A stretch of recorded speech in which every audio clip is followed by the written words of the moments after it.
बेकार है यादों का ये हिसाब किताब, क्योंकि क्योंकि आने वाले कल में मैं तुम्हारे साथ जज्बात का कोई कारोबार नहीं करना चाहता हूं। शीला नाम के हादसे के बाद मैं अपने आप को बड़ी मुश्किल से संभाल पाया। आपको इलाज के लिए बबली को लाना ही पड़ेगा। जी sir, and thank you very much sir. हाँ, लेकिन इससे पहले मैं उसकी पति से मिलना चाहूंगा। सर साफ साफ बोलो, मेरी समझ में कुछ नहीं आ रहा। हमरे पीछे पुलिस को किसने पड़वाया? तुमने ऋषभ मल्होत्रा साहब। क्या? मैंने? आपको सब पता है। Hello mister. हेलो। आप मुझसे बात कर रही हैं जी? जी हाँ। दीवारों से मैं बात नहीं कर सकती और दीवारों के सिवा यहाँ सिर्फ आप हैं। ऑब्वियसली मैं आप ही से बात कर रही हूँ।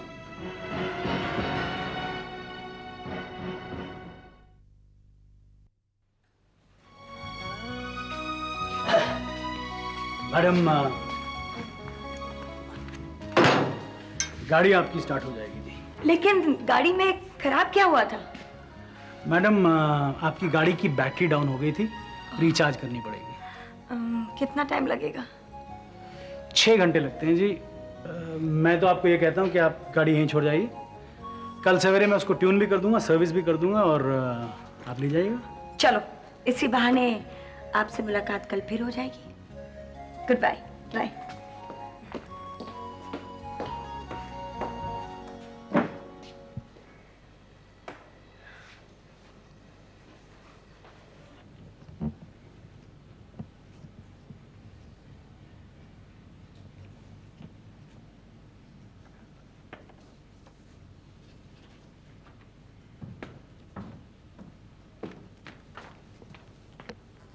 गुड मॉर्निंग करण।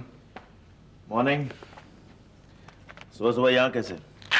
हाँ, तुम्हारी कृपा से अब मैं दिन के उजाले में भी बाहर आजाद घूमने लगा हूं, क्योंकि त्यागी नाम का खतरा तो टल गया। त्यागी तो अपने जख्मों पर मरहम लगा रहा होगा। जख्मों पर मरहम? कैसे जख्म? अगर वो तुम्हें दिलचस्पी नहीं लेता है तो तुम अपना वक्त क्यों बर्बाद करते हो? खैर, जो कुछ भी किया वो तुमने किया। अब कैसे किया, क्या किया, वो तो तुम ही जानते हो। पर अब मुझ पर एक और खतरा मंडरा रहा है। मुझे गिरफ्तार करने के लिए पुलिस वाले मेरे जान के पीछे पड़ गए। यार, तुम्हारी जान नहीं होगी, कुबेर का खजाना हो गया नहीं? सारे तुम्हारी जान के पीछे पड़ गए। नहीं करण, मुझे पक्की इंफॉर्मेशन मिली है कि एक आध रोज में मेरा अरेस्ट वारंट निकलने वाला है। मैं बहुत परेशान हूं करण। ये दिन के उजाले जो तुमने मुझे तोहफे में दिए हैं, कहीं ये जेल की काल कोठरी ना बन जाए। तोहफे मैंने कभी अपने रिश्तेदारों को भी नहीं दिए, वैसे है ही नहीं। त्यागी से छुड़वाने की कीमत तय हो चुकी थी। पहले आप उसे चुका दें, बाकी बातें बाद में होंगी। मैं तुम्हें कीमत दूंगा करण। अपनी मिडिल ईस्ट कंपनीज में पार्टनरशिप में मैं तुम्हें जबान दे चुका हूं। अपने वादे से मैं कभी नहीं मुकरता। वादा तो तुम्हें पूरा करना ही होगा केडी। कोई और खतरा तुम्हारी जान के पीछे पड़ जाए वो तुम क्यों चाहोगे? मुझे तुम्हारी नीयत पर भरोसा है, लेकिन यकीन करना मेरी फितरत में नहीं है। क्या करूं? देखो करण, मैं तो तुम्हें अपना मिडिल ईस्ट कंपनी में पार्टनर भी मानने लगा हूं, लेकिन आजकल मैं वहां अपने सेक्रेटरी और अपने मैनेजर से बात ही नहीं कर सकता, क्योंकि हमेशा डर लगा रहता है कि कहीं पुलिस वाले मेरा फोन न टैप कर रहे हैं। अब मिडिल ईस्ट कंपनीज में आज की तारीख में अगर कोई नुकसान होता है तो तुम्हारा भी तो नुकसान ही होगा ना करण। Smart aunt you? अगर तुम मुझे अपना पार्टनर समझते हो तो पहले पार्टनरशिप डीड बनाओ और उस पर दस्तखत करो, समझे? देखो करण, मेरे बात का भरोसा करो। मैं बात भरोसे की नहीं है कीड़ी, बात उसूलों की है। तुम धंधा करते हो, समझते हो, काम काम के तरीके से ही होता है, समझे? आप पहले डीड बनाइए, उस पर साइन कीजिए, मैं आपको पुलिस से छुटकारा दिलवाता हूं। It's that simple. ठीक है, मैं कागजात तैयार करता हूं। लेकिन एक बात याद रखना साहब, फाइनेंशियल एडवाइजर होने के नाते और एक बहुत बड़ी कंपनी में बोर्ड ऑफ डायरेक्टर्स में होने के नाते मैं ऐसे पार्टनरशिप डीड्स का बहुत तजुर्बा रखता हूं। तो जरा ध्यान से काम कीजिएगा। Don't try to act smart, because if you do so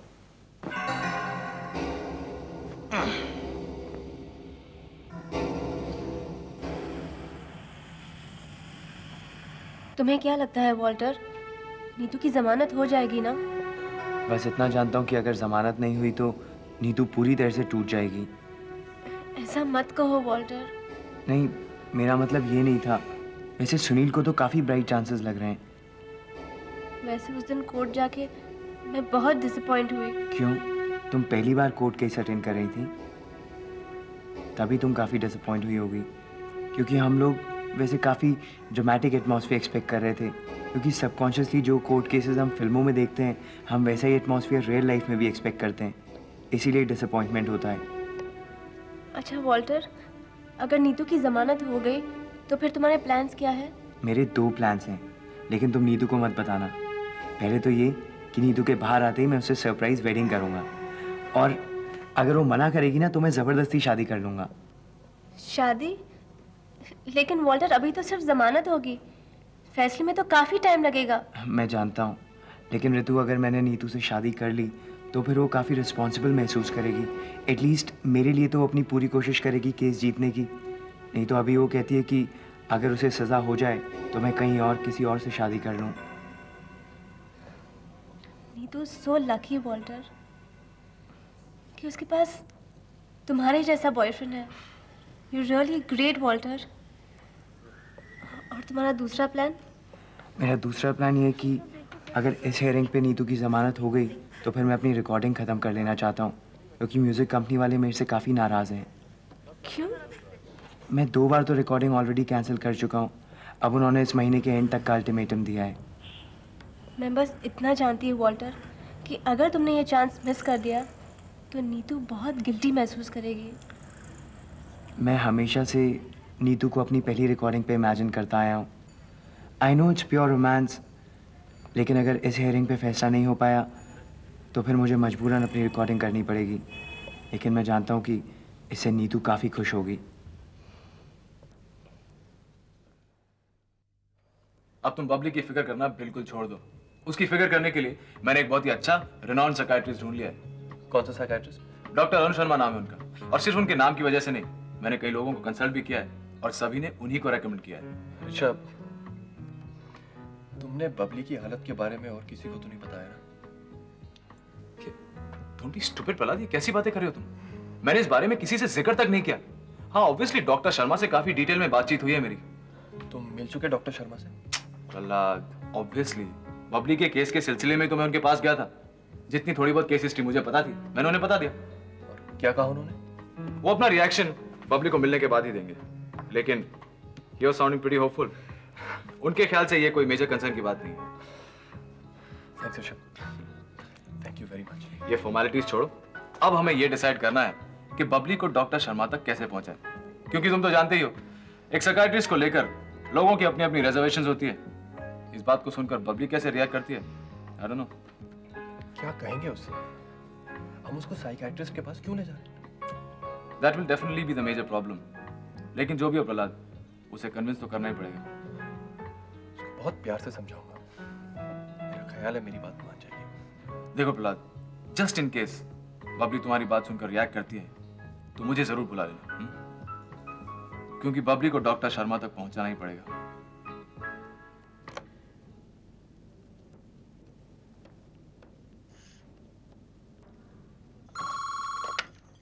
hello. Hello Ranjana aunty, मैं सोनू बोल रहा हूँ। कैसी हैं आप? जाइए, हम आपसे बात नहीं करते हैं। क्यों आंटी? आपने ना हमें फोन किया ना आप हमें मिलने आए।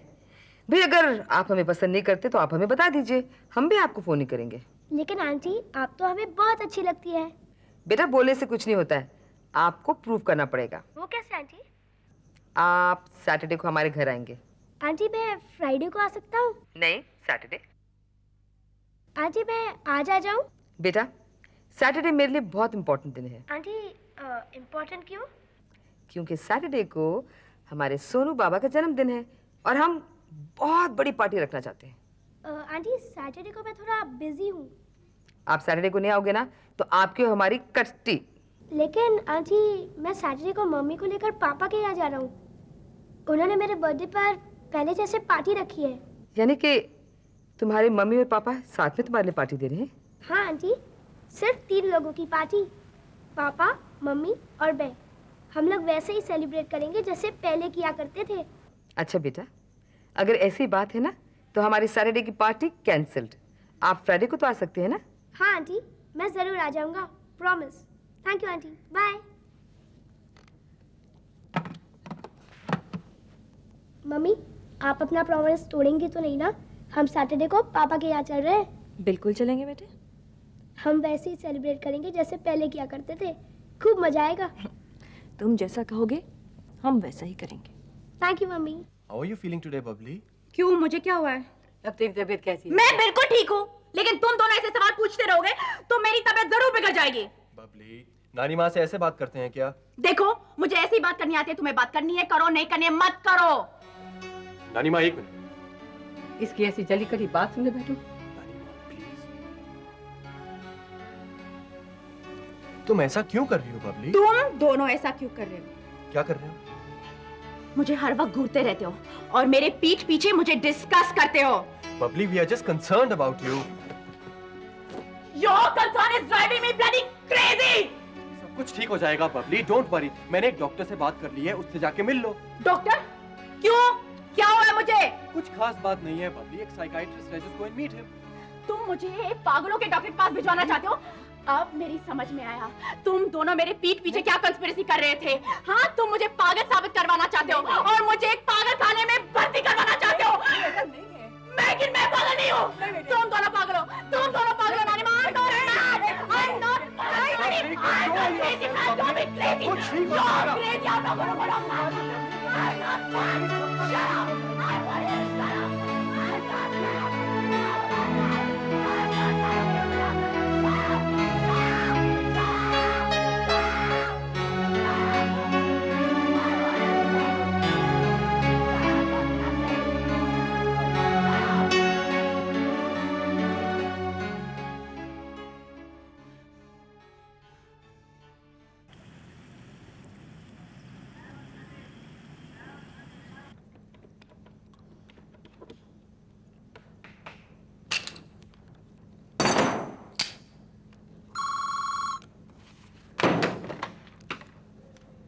Hello, Ronnie's garage.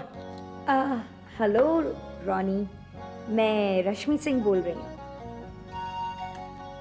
रश्मि जी, कैसी हैं आप? हमें जानने की इतनी जल्दी क्या है, धीरे धीरे जान जाएंगे। वैसे रश्मि जी, आपको फोन पर अपना नाम बताने की जरूरत नहीं है। आपकी आवाज बिल्कुल अलग है। मैं तो हेलो सुनते ही पहचान गया था कि आप बोल रही हैं। किसी को पहचानने का इतनी जल्दी दावा नहीं किया जाता। मेरा कहने का मतलब था कि आपकी आवाज ऐसी है जैसे उसमें कोई म्यूजिक सिस्टम लगा हो। बिल्कुल मधुर संगीत सुनाई देता है आपकी आवाज में। तो आपके कहने का मतलब है मैं आपसे सिर्फ फोन में बात कर सकती हूँ, आपको मिलने नहीं आ सकती? अजी तौबा कीजिए, मैं इतना बड़ा घूंचू नहीं हूं कि आपसे मिलना ना चाहूं। तो कहिए कब आ जाऊं? आपको जब वक्त मिले तब आ जाइए, मेरे वक्त की परवाह मत करना। मेरा दर खुला है जी, खुला ही रहेगा। अब आपको मिलने के लिए कुछ ना कुछ बहाना तो मुझे ढूंढना ही पड़ेगा। अगर मेरी गाड़ी ठीक हो गई हो तो कहिए मैं गाड़ी लेने आ जाऊं? आपकी गाड़ी तो जी सुबह की ठीक की हुई है, आप अभी आ जाइए। अगर मुझे सिर्फ कार ही लेनी होती तो मैं अभी आ जाती। ऐसा करती हूँ, मैं शाम को आती हूँ। मुझे जी शाम का इंतजार रहेगा। मुझे भी आपसे मिलने का बेसब्री से इंतजार रहेगा। Till then bye. Bye.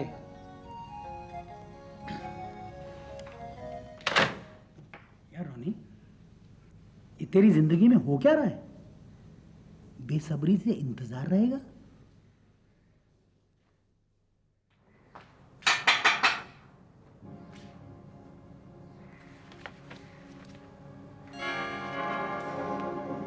Mrs. Nishi Mahen Malhotra,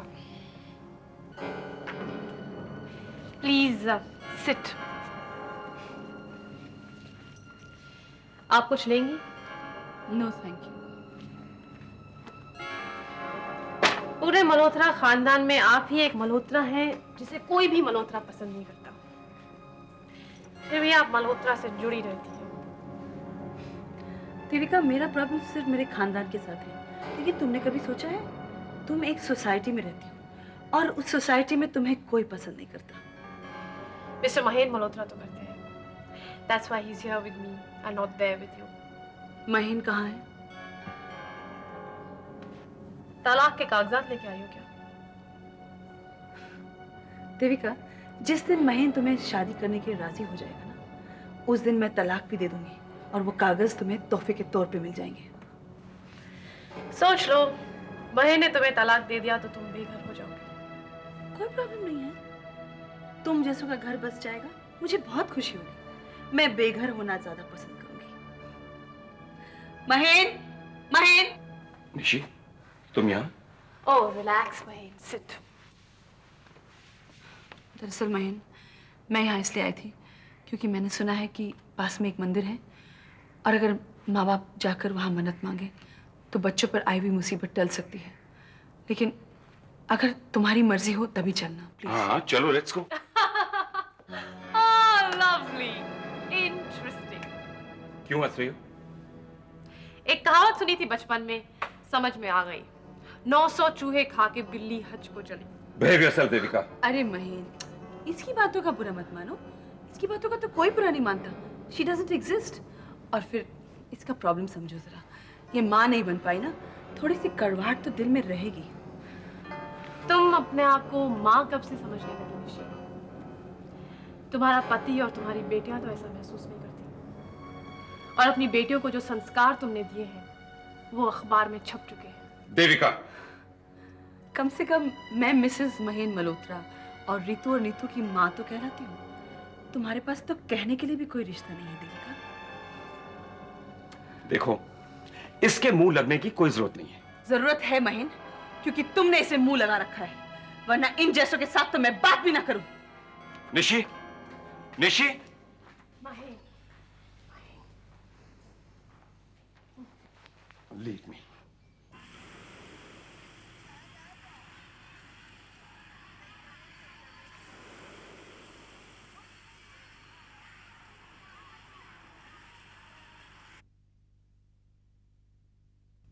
madam, कोई सूरज साहब से मिलना चाहते हैं। उन्हें अंदर आने दो। आई एम सॉरी चेयरपर्सन साहिबा, मैंने आपसे अपॉइंटमेंट तो नहीं लिया, फिर भी आपसे मिल सकता हूँ? कम ऑन सूरज, बैठो। मैडम, मैं बस आपके चंद मिनट और कुछ सेकंड लूंगा, हाले दिल बयान करूंगा और चला जाऊंगा। हाले दिल बयान करने के लिए आपको 2 मिनट मिलेंगे, 1 भी सेकंड और नहीं। यहाँ ऑफिस में सिर्फ ऑफिशियल बातें। मैडम, वो क्या है कि मैं ऑफिशियल बातें भी दिल से ही किया करता हूँ। तो फिर एक दिल के डॉक्टर से मिलकर दवा लेना शुरू कर दो, जब ठीक हो जाओ तो आना। मैडम, मैंने दिल के डॉक्टर को कंसल्ट किया था, उन्होंने ये सलाह दी कि मैं मल्होत्रा इंडस्ट्रीज की चेयरपर्सन को रेगुलरली मिलूं। तो फिर उनसे कह देना कि वो मल्होत्रा इंडस्ट्रीज के इलाज में लगी है, कोई और दवा बताए।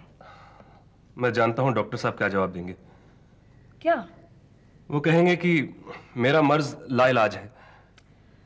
आपकी हालत के बारे में सुनकर बड़ा दुख हुआ, और इसके साथ आपके 2 मिनट खत्म होते हैं। तो इसका मतलब मैं जाऊं? मैं काफी कामों में उलझी हूँ। Svetlana, don't be ruthless. जिन लोगों को तुम्हें रेगुलरली मिलने की आदत है उन्हें ऐसे कट ऑफ तो मत करो। सूरज, मैंने बहुत बड़ी जिम्मेदारी अपने सर ले ली है। क्या तुम्हें अच्छा लगेगा अगर मैं उन्हें पूरा न कर पाऊं? ऑफ कोर्स नॉट, लेकिन कोई रास्ता तो निकालना ही पड़ेगा। मैं नहीं चाहता तुम्हारा काम सफर करे, लेकिन मेरी सांस भी तो चलनी चाहिए। अच्छा, वीकेंड पर डिनर मंजूर? मंजूर। अच्छा, अपने वो एक्सपोर्ट हाउस के मर्जर की बात कहां तक पहुंची? मंजिल तक पहुंच चुकी है। समझो कि प्रपोजल पास हो गया। इसका मतलब वीकेंड वाला डिनर आप एक पार्टी होगी। शान की खातिर जान की बाजी, मान की खातिर ईमान की बाजी,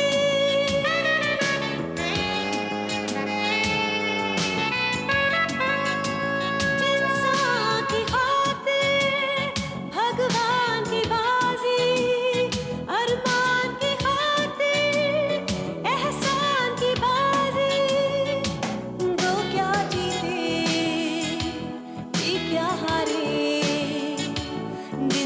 छोटा सा